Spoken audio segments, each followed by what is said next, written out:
Welcome, everyone, to the Chasta and Huey podcast. It's like hanging out with your childhood buddies at a dive bar having a beer together. Through your headphones. Or better yet, they're like a security blanket. Maybe a little itchy, but still warm and cozy. It's time for the show. Here's Chasta and Huey. Cheers.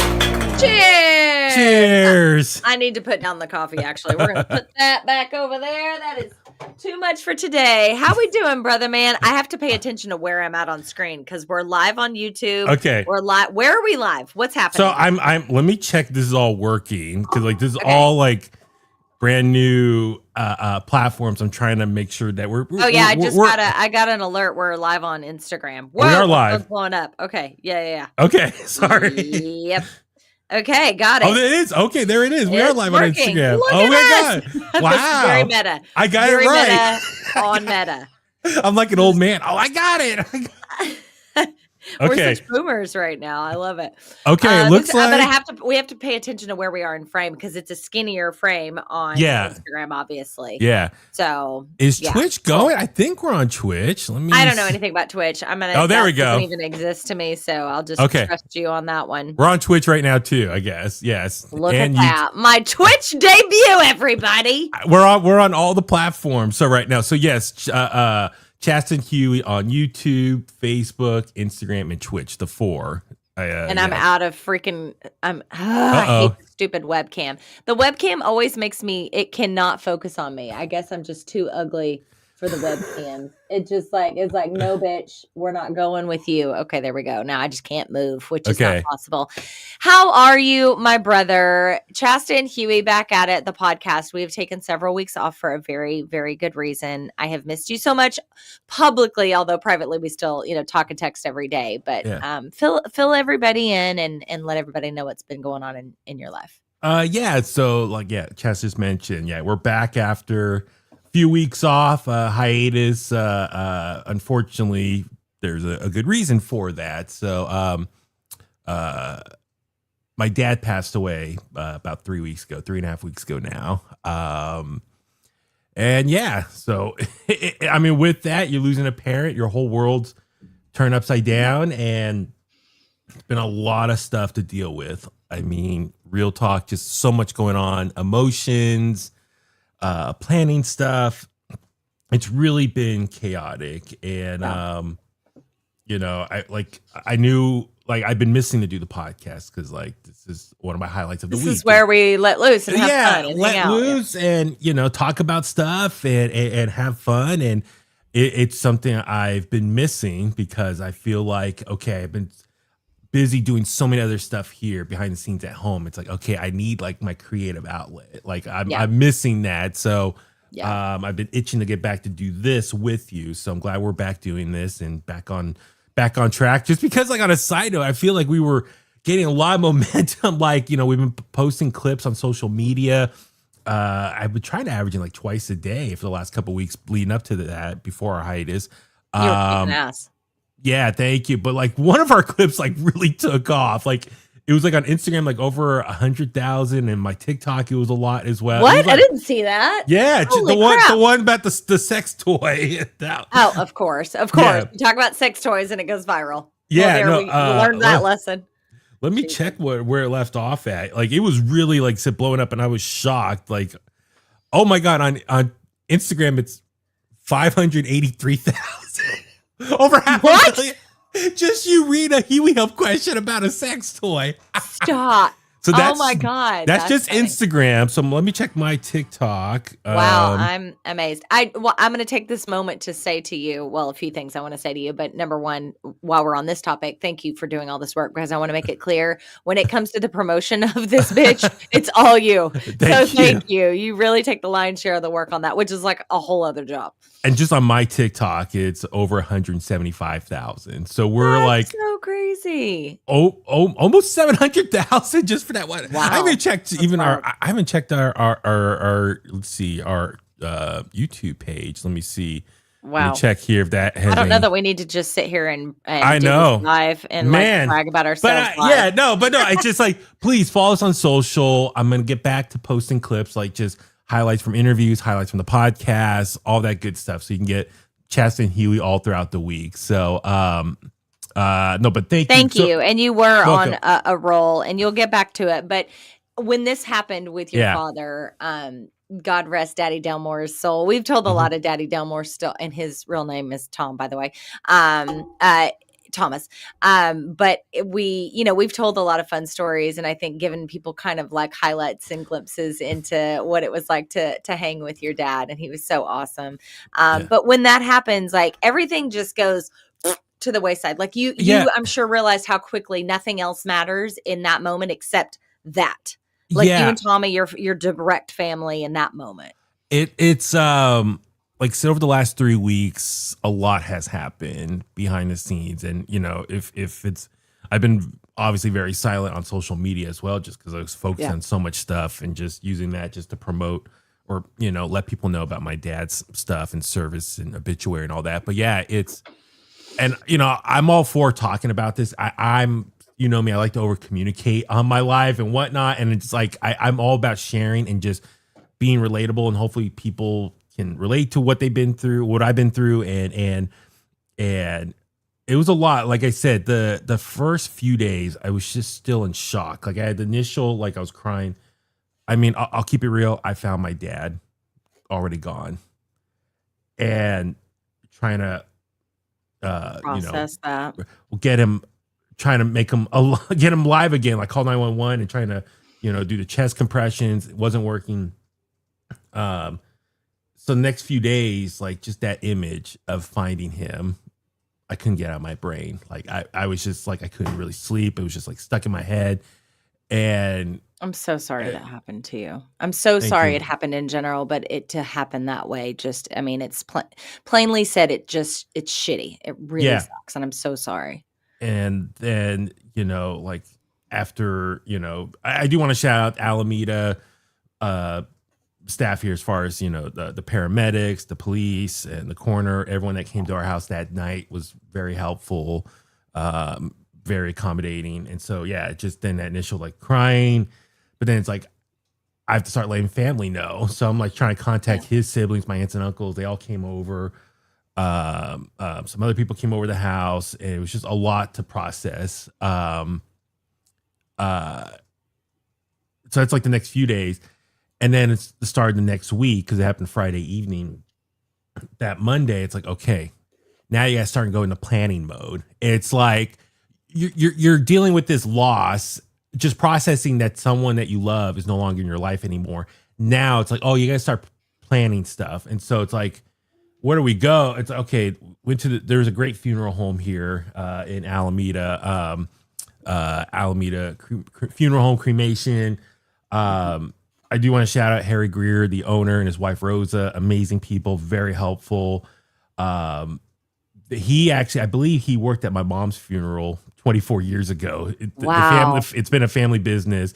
So they used to have Greer Mortuary, but they sold it. So the people who bought it still kept the name, but there's no actual Greer family members running it. So interesting. Okay. He's at a separate place. And so yeah, you start planning, and it's like, you're still processing losing someone. Now it's like, okay, what do you want to do? What's their final wishes? And like my dad, over the years kind of changed different ideas. And, I was trying to think like, knowing my dad, he's like, keep it budget friendly. So I was like, let's go with the cremation, because that way the cremation, obviously, let's be real, it's cheaper.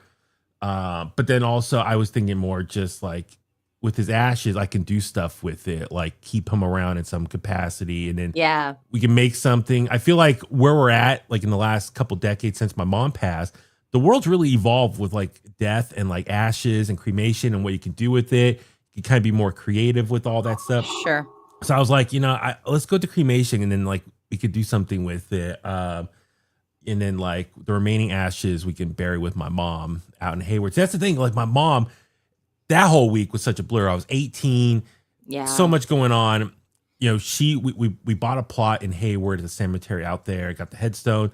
She was in a casket, buried there. Like all that, like the more traditional funeral style. But now I'm like, I want to do something to kind of remember my dad. And like, I have this opportunity with his remains to do something. So that's why I'm like trying to think what I want to do. So I kind of want to put it out there for people. Like my Foo Fighters Brian, he joked like, take some of the ashes and like put it in tattoo ink, and I get my first. Yeah, I get my first tattoo with yeah. him Yeah, on you it. can do that now. Our brother Thomas, who's in the comments right now, he put some of his dad's ashes in a guitar that he plays. I think that's really Absolutely. special. People they put it in jewelry. They put it in all kinds of different things. You can do anything with it now for the most part. Yeah, and that's the thing. I was like, maybe make a necklace, maybe a Mm-hmm. ring. No, my dad loved dragons, and so maybe like a dragon statue with his ashes at the bottom or something like that. Like, I'm trying to think of what we can do, and at least with the cremation, you don't have to rush into this. Like, he's in the box in the other room right now. Like, it's so trippy. Like, his remains are right there on the other side of this wall right now. Like, to me, that's just, it's crazy to think about that. Yeah. And so it's, even I was talking to our buddy No Name on last weekend, and he was telling me like when his wife passed, like he went on, I think it was Amazon, found like mini urns, and he put some in there, and he has like a mini because they spread her ashes in the ocean. That was her wish, but he kept some behind in an urn, and he like said like when he passes, he wants to hold on to that as he goes. So I was like, wow, that's trippy. I love that idea. That's trippy to think about. Yeah, beautiful. God, so I love No Name. it's like I said, it's just because I know you listen, if you're not going to go cremation, you're going to do the old school burial. Then I was talking to Tinelli about this. That's why you got to be a little more faster with the body, like the remains. Sure. You don't want this thing to start going bad. So I get like, and now you can even like, not to, I don't want to be triggering or gross or anything. I mean this with all the respect, but the new thing is human composting. You can even do that now. I just read a book about this because that's things I'm interested in. But you can do anything these days. It's amazing. Yeah. So that's why I was like, okay, we'll go to cremation, obviously to save some money, because I'm sure my dad would like any money we get, which I get so grossed out talking about money. And I know, like, me too. When my dad died, I had that problem. Life insurance, and then like his bank stuff, so like trying to figure that all out. But I'm sure my dad will want me and Tommy to hold on to that money and use it for things we're gonna need down the road. So I'm sure for him, he's like, keep it budget friendly, it's okay. Mm-hmm. And so like the cremation, like I said, let's just do that, and then we can figure out what to do later. And that was the thing, it was like with my mom, when my mom passed, I'm sure a lot of people have gone through this. It's like the person's gone, you got to notify everyone, and then it's like you got to plan a funeral within that week, and then the burial that day, so when my mom passed, we had her service in the morning, the burial right after, and then like the after party, whatever you want to call it, here at the house. Reception, it just made such for a long emotional day. I was like, I was so drained by that. I was 18, like I was like so drained by the end of the day. I was like, let's break this up a little bit. So that's why I was like, we pushed the funeral back almost 2 weeks, like a week after originally, after he passed. So it was almost 2 weeks after he passed. So we did that. Shout out McGee's in Alameda. I really appreciate them hosting a little reception afterwards. Just, people who drove down and whatnot, like a place to afterwards we can properly talk and catch up. Yeah. And then, we'll do like the burial later, obviously, when we figure out what we want to do with the cremation, the ashes, all that. And then we'll do a celebration of life down the road, because my main thing was like, I like the party aspect versus the doom and gloom of like a funeral service. Like, I think my dad would rather be remembered in a more positive, upbeat way and celebrated in a setting. And it's like, for everyone who couldn't make the actual funeral, let's do celebration of life. That's like your second option to come I love together. that. I mean, obviously I was out of town. I was in New Orleans whenever the funeral happened, and it was killing me not to be there with you and Tommy specifically. But I'm very excited about the celebration of life. And now you have time to like plan and think about what you want to do and do it properly. And I will say, go back to No Name for a second. The celebration of life he had for Christy at Bottom of the Hill was probably the most beautiful and well thought out celebration of life memorial I have ever been to in my life. It was incredibly touching. Yeah. And just, you could tell he put so much love into it. So now you have an opportunity to do what you want, Yeah, so that's the thing. It's like trying to figure out what to do. Do we do it here at the house? Excuse me. Do we do And we it have time to schedule your dragon tattoo with your dad's ashes in it. Man, like everybody who loves tattoos in your life is like really pushing for the dragon tattoo. You and Tommy could get matching dragon tattoos. I think literally in our circle of friends and a lot of my family, I'm the only person You're the only one without a tattoo. So everyone's like expecting that, like, get it. So I don't know. Well, I'll think about it. I'll think about it. But it's yeah. So I mean, for me, it's like you said that there's like the initial first few days of just shocked, and it's like, what is going on? Is this even real? And then it's like the next week, you know, I wasn't at work, but it's just like processing, and it's like, okay, what can I do just around the house to stay busy? And that's my main thing. It's like, there's an initial shock, and then there comes the planning / like cleanup part. And it's like, okay, I got to start cleaning up this house. Like, you know, my dad had things a certain way in this house that I didn't fully agree with on all aspects. And I'm like, I want to fix this. And I want in my eulogy to my dad, I told people, like, listen, I appreciate everyone showing their support, love these last week, 2 weeks, but please keep that energy going a month from now, 6 months from now, a year from now. Meaning, like, I appreciate one the love and support now, but like, stay in our lives down the road, because like this house is really quiet right now. And it's like, I want to return. I remember growing up in the 80s and 90s in this house. My mom, it was like an open door policy. A lot of family and friends would drop by, hang out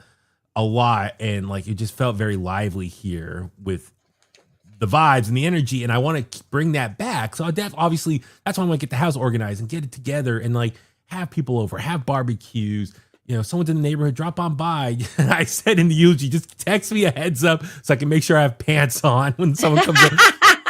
Because my dad, you know, at the latter part of his life, he just didn't give a fuck anymore. And there were days people come over and he would quickly throw a blanket on himself because he was just in his underwear. Like, that's hilarious. Gotta love him for it. That was very your dad, though. Yeah. 0 Fs. So no, it's, but yeah, it sucks because you can't even like really process enough, because then you still gotta like go into this planning phase and get everything figured out, and then like go into the funeral. Like for me, I typed up my thing. Like I knew Tommy didn't want to talk, and I asked some family members. A lot of them were like, no, and I was like, okay, I'll be the one to talk. Of course, you know, they'll expect me to, which is fine. One of my aunts also spoke too, and a couple family friends spoke. So I kept pushing it off, typing it up. Like, what do you do? How do you type up something to sum up who your parent was, and not like, you know, I was Tonelli. I mean, I love Tonelli. He took me out to lunch. We did shots, and he said, it's time for you to be the man that your dad wanted you to be. Mm-hmm. And like, fucking Tonelli, I just fucking love that guy. I mean, and I felt bad. He felt bad that he couldn't make it. He was out of town as well, but he called me the morning of the funeral and gave me some tips. He called me early in the week with some other tips. And like, for me, I was like, I don't want to talk too long, because I don't want people to start getting like, you know, wrap this up. So I was trying to find that sweet spot. Like him and I were talking probably like 8 minutes max, you know, talking. I was like, okay. So like, you know, I'm typing this up and I'm thinking like in our live read scripts, like a full page is about 60 seconds. So you're like, I got 8 pages. Yeah. So no, I think I typed it up. It was like 4.5, whatever it was. Anyway, I'm just, and you know, with pauses and stuff like that. So, yeah. But yeah, it was just tough because like, how do you sum up your dad's life in this short window of time? So I just focused on the highlights of what he did. And, you know, I could show you this, what I typed out, but I was just really happy how well the funeral went, how smooth it was. It was packed. Of all the rows of seats were filled. And I just saw so many people from my life. Yeah. Different eras of my life. Like I was so happy. Like there were friends of my dad from his high school days that showed up. That's so cool. I was like, oh my God. Like there were some people there. I was like, oh my God. Like I told Tommy, look who's here. And we gave him a big hug. And there were people I've not seen in decades showed up. Wow. And then, you know, after the reception, after so many people like just catching up, I was so happy reconnecting with all these people. And I really do appreciate that. And so I hope, you know, they all come back. Come back for the celebration of life. Like this is part 1. But, yeah. But then what sucks is after the funeral's done, it's like, you got through that. But then Now it's all like the logistic shit you got to do now. It's like, our house situation, which, should be fine to transfer name. Thank God my dad had a trust. People, if you're listening. Thank God. Yes. I know it's a tough subject to talk about. Please get a trust for yourself. Have your beneficiaries lined up. It just makes everything so much easier and simpler. And I do want to shout out Tinelli. Tinelli told me about that like years ago. And I told my dad that, and thank God my dad got a trust set up 3 years ago. I remember when your dad did that. I remember saying to you, like, be very grateful that happened, because my dad died young and unexpectedly, and it really can cause a massive problem. And still, and it's just weird. Like, I'm not saying which businesses, but I got stuff in the mail. I guess these businesses knew my dad passed away, and they're like asking about the account. I'm like, Jesus, you guys are like, let the body like settle. Like, I totally relate. That was the thing that pissed me off the most. And remember, like a day or two after your dad passed, when we were talking, I was like, get more death certificates than you think you need. Yeah. Because of that exact thing. The amount of times I had to prove my dad's death to banks or credit card companies or whatever.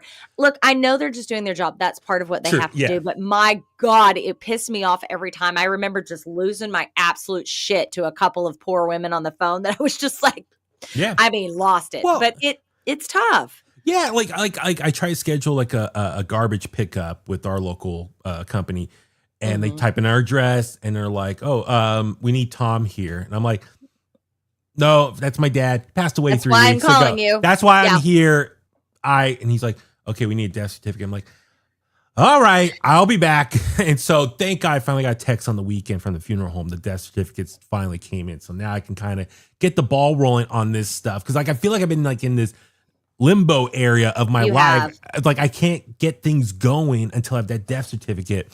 And so, I mean, I've been jumping on paying our own bills right now on my own account and all that, but still it's a lot. It's just dealing with death is just a pain in the ass. Going straight from grief into adulting. Yeah. Like a mountain of adulting is just so cruel. It's so cruel. I really spent like the first week going through papers and like making a box of like, this is all the current utilities, account names, numbers, all this stuff. And I have all this ready to go. And now I'm like, okay, what do I do with the rest of the house? Like, I bought like these like magnetic whiteboard stuff for the fridge, and I started writing down to-do lists on the board in our fridge. And it's like, that's great. Okay, like we need to start with the living room. Let's do the back room. The backyard, we started on. We got the front yard mowed down and everything. Shout out No Name, came by on Saturday morning, used his truck. We did a dump run. Did you get a full dump load on that one? We were talking about what you were going to put in it. Did you? Oh, yeah. So I shout out Brian, Foo Fighters Brian. He works at Economy Lumber. Down the street, he told me about this place in Oakland that does like construction debris recycle. Right. So it's like their own dump yard, but they focus on that stuff. And so, my dad had like this goddamn cement mixer in our backyard. Like Tommy and I were trying to remember when he got it. It had to be like 20 something years ago. It was rusted out. It was rusted out. It was a damn eyesore. And my dad just thought he was going to repave our backyard at some point. He had good intentions with it, damn it. But it's like, he never used it. And I was like, we need to get rid of this thing. It's heavy. It's a pain in the ass. I don't want people falling over it. And then we had a bunch of wood as well. So we took all that, loaded it back in No Name's truck.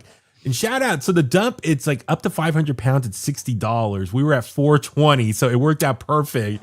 Oh, man, wow. Wow. That was the theme of the weekend. I guess so. It was. It really was. So, anyway, I'm just so now I'm like, I guess for me, I'm like, I want to get this all done ASAP, but No Name was telling me, it takes time. It's going to take months and it's going to take, I'm like, yes, I'm trying to be patient here and trying to get through all this stuff. So it's a lot. I mean, like, I guess I'm gonna need help with like feedback. Like I probably need you to come over and like, okay, what do I do with these walls? The walls here now. Like, it's our house now, Tommy and I. It's like, what do we want to do with it?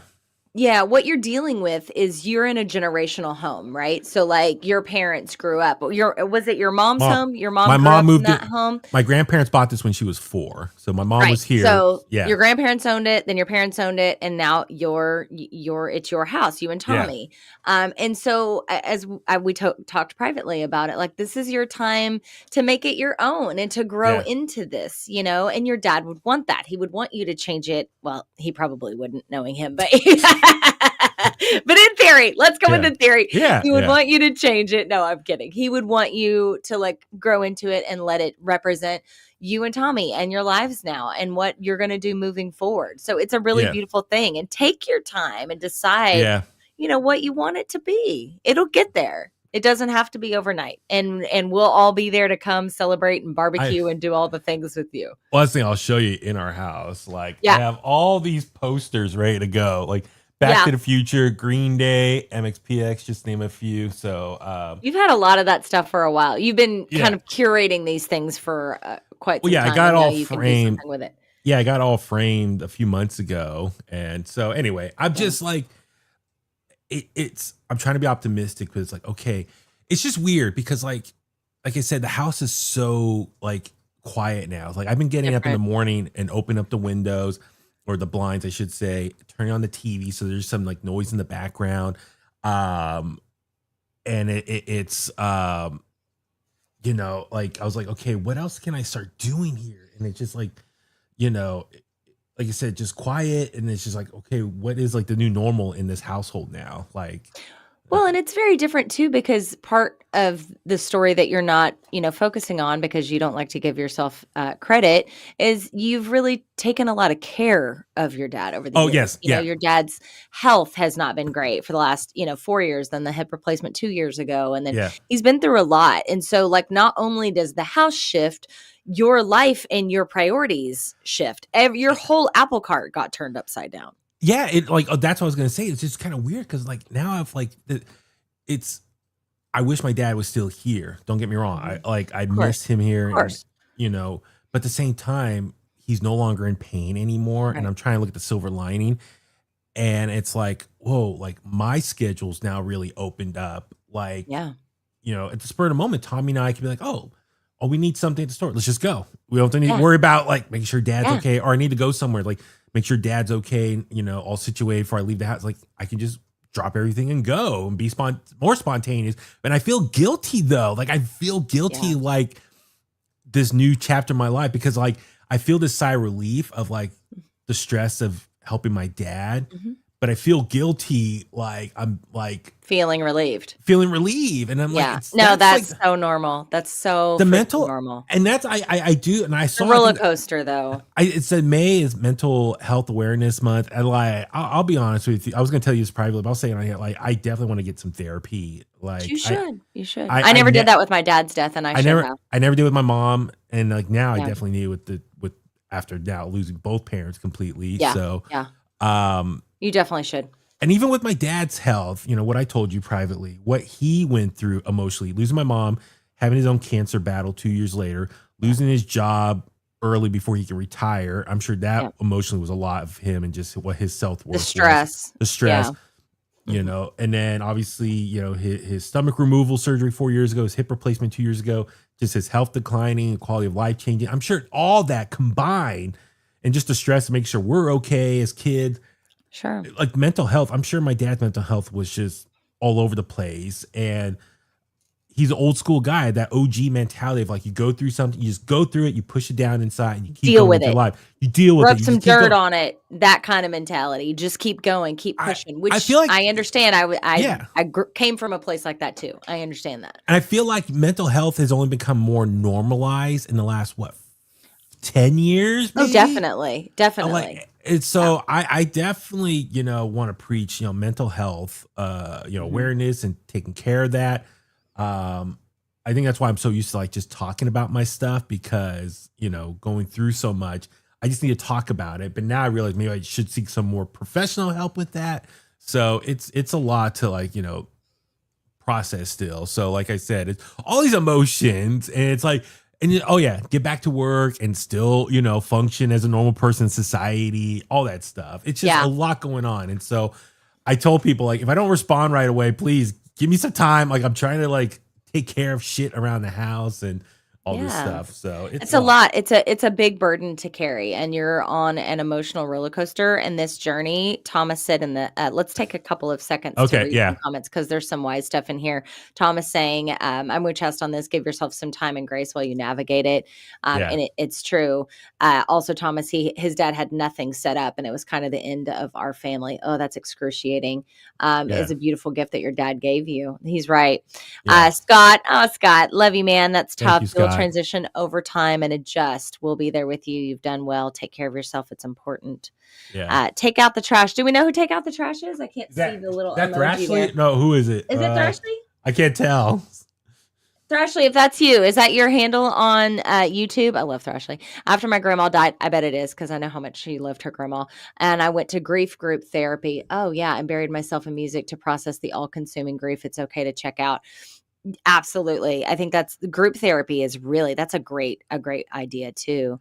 Big therapy advocate over here. It is Thrashley. Love you, babe. Big therapy advocate over here. I'm here today, the best version of me because of it. You've got this. I think therapy is really, really good for you. It will help you to process all of the emotions and the roller coaster that you're on. And then, you are doing a service. I think it's important for you to understand too, in just talking about this right now. And as we move forward, a lot of people feel very alone in these moments, especially what you just said about being a caregiver for someone who's struggling when they pass on, then feeling some sort of relief. Very, very, very normal way to feel. Most people feel that way, but then immediately backing that up with some sort of guilt over feeling the relief. Like just you saying that alone makes someone else out there go, oh, I feel that same way too. So maybe that is normal. It is normal. So as you do this and you process this, like I commend you for talking about it because people need to hear it and they need to reach out and understand that we all have these similar emotions, Yeah, it's just tripping because even like yesterday was like the definition of a lazy Sunday for me. I slept in, got up, and I went upstairs and I started just catch up on The Mandalorian because I realized I didn't watch season 3 and that movie's coming out soon. So I was like trying to catch up on that, but I was like, I feel like so non-productive. Like I felt guilty. Like I should be doing something. So I always feel like that. Welcome to my world. But then Sunday evening, I literally started cleaning up my phone because like my phone was getting filled with videos and photos. And real talk, in a couple weeks we're going to be at Bottle Rock and Summer Huey's going to be going on. Like there's a lot of stuff going on this getting ready for this summer. So I was like, okay, let me get my phone. I just want to be productive. Let me just clean up my phone and back up and free up space on there. So I could just say the day didn't go by without doing something. I did something. And that's the thing. It's just like all those emotions and I hope did I spend enough time reflecting on my dad versus just doing stuff and staying I always need to stay busy and I'm taking care of a lot of the logistic stuff, and Tommy, he's always more about doing a lot of the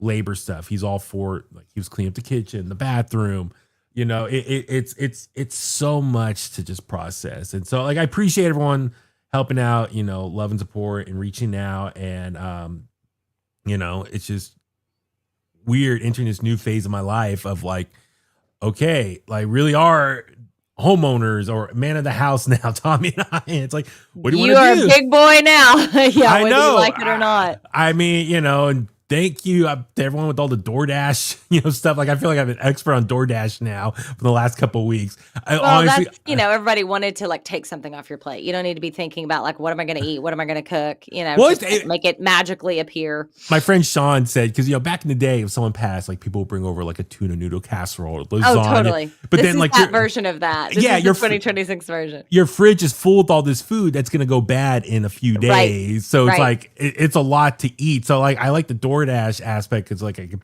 plan out my meals over the next week. So it's I got another DoorDash thing the other day. So please keep sending them. I'll not to sound like someone we know begging for stuff, but seriously, you're gonna set up a GoFundMe too. Sorry, I had to. No, sorry, but no, it's I do appreciate everyone reaching out and stuff, and we're trying to get through this as best we can. I mean, it's just crazy. Like I said, we'll get through all this, the logistic type stuff. And like I said, the emotions, like it's like I have like a memory will come up, and like I tried cleaning his room the other day and I just couldn't. Like I picked up like the last set of clothes he was wearing beforehand, which I need to find out. God, this is whatever. My dad passed wearing his 49ers shirt. The coroner took him with it on. I don't know. Was he cremated in that shirt? Ask him. I'll have to see if they kept it. If they did, I mean, I guess I was telling No Name's like, that's kind of badass. He got cremated in a Niners shirt. Like he's I know. Niner fan. I'm like, all right. Okay, I'll take that. So yeah, I mean, but you ask, like I still, and let me say here, Huey, my dad this month will be gone 20 years. I still have the last thing that he was wearing, the last outfit, which was, by the way, overalls, and a shirt. I have that in a Ziploc in a bag because it still smells like him. So I every once in a while I'll pull out the bin, I'll crack it open, I'll smell, and then I put it back. That's what happened to my dad. Okay. Keep that. The last pants or pair of pants that he wore last. Yeah. I grabbed them and I was like, I should wash these. And I was like, no, wait, it's him there. And like, okay, no. Yeah. And so I was like, dude, okay, keep it like that. There's no shame in that. Yeah. So I was like, I didn't want to wash because then like you lose a part of him even more so. Like I was going to wash some older stuff. I don't know. I was just going to throw it in a bin. I mean, like, God, now you got me like it's so much years and years. Like you and I will walk through this privately and probably on this podcast. But over years and years, I have whittled down. Like you get further away from things, and like I'll give you a good example. I was a psychopath when I cleaned out my dad's house. I literally fucking kept everything. I'm not kidding. Even one of the things that helped to kill him, which was his cigarette butts and ashes in an ashtray. I poured them into a Ziploc and I saved it for years and years and years. Yeah. And then one day I opened it up and I was like, no, F that. That's one of the things that got him. And I was able to finally toss it. But the way my brain was processing it at the time, I was like, his DNA is on the end of that cigarette butt. And like, you know, I could clone them again. Yeah. Well, now we probably can. But yeah, I mean, it's just your brain works in wild ways when you're going through this stuff. I mean, so this was my mom's closet right here. This used to be my parents' bedroom back in the day. A lot of her clothes are still in there. My dad never touched them for like 24 years. And then his one closet he used was right here. And his other closet, I mean, his room is like the last thing we got to go through. Just there's so much stuff in there. But yeah, like, I gotta, clear a lot of this stuff out. Maybe put in bins for the short term. Yeah. There's a lot of just random furniture. Take your time. Yeah. Take your time with that stuff because, like I've told you several times privately, like with your dad's room, just have it in the room. That way you can just shut the door and come back to it when you can process it because it will overwhelm you emotionally, physically. It will overwhelm you. So just do what you can and then shut it.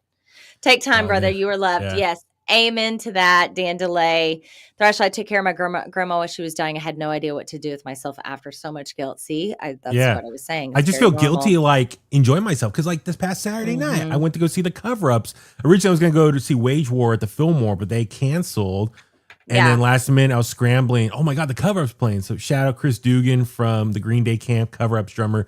He got me in. So Saturday, I got to see, Billy Joe briefly backstage before they went on. So it was cool. Like that's first awesome. Night out, first concert. That's a great distraction. Yeah. Got to hang with Billy Joe. So thank you, Billy Joe Armstrong. Like the whole band, they all said hi to me and stuff. I appreciate that. That's very sweet. Thomas says being lazy is very productive. It can be because God, say it again, Thomas, because I need to hear that. Sometimes you need the rest day. I recommend crying and screaming and being unapologetic about it. That's a big loss. You're absolutely right, Thrashley. Yeah. Just be like me, hang out and smoke weed all weekend, watch TV. There you go, Dad. I love it. I really hate to cut us off. But I know. My Motley Crue winner. I'm so sorry, but we're so glad to have you back. We are behind. We have a ton of Huey helps that we'll get through on the next episode. We could almost do a rapid fire because there's some juicy ones. I know. Yeah, I was going through the email and I was like, oh boy. So next week we can do some of that stuff. So see what happens when you take 3 weeks off. You got a back pile of content. I know. Now we're going to have to work our way through it. And I do want to shout out, our Instagram page. I didn't realize, I think before our break, we were under 1,000. Now we're well over 1,000 people now on there. I think. Awesome. I haven't kept track. I mean, like I said, I was so like non-social media the last few weeks. So like, anyway, things have been popping off. So like, please follow us on social media at Chasta and Huey, chastaandhuey@gmail.com. Follow us on all the platforms so that we test it all out today. So thank you guys for all love support. We're back, getting back into a regular routine again. That's right. Welcome back, Brother Huey. You clearly see you are surrounded by love. You will continue to be surrounded by love. And we are so here for you constantly. Thank you. And then everyone needs a personal invite whenever the barbecue is on. Absolutely. No Name said just start at 11 and just say it's all day. Yeah. Just drop by whenever. Just drop by whenever. Exactly. I do want to say, it is Star Wars Day. May the 4th be with you. So yeah. That's right. State Line Empire strikes back, baby. Cody and Jay are wearing that today. Well, actually, all right, we love you. Oh, go ahead. I was going to say tonight I'm going to like a special advanced little screening of The Mandalorian Grogu. It's like the first 25 minutes of the movie. The movie comes out like in 3 weeks. So cool. I'm excited. We'll see what happens there. I'll see what I can get into the posts online and stuff. So that's awesome. Okay, great. The house. Awesome. Well, thank you guys. You're welcome. Welcome back. We love you. All right. We love you guys too. Thank you for being here. Bye. That was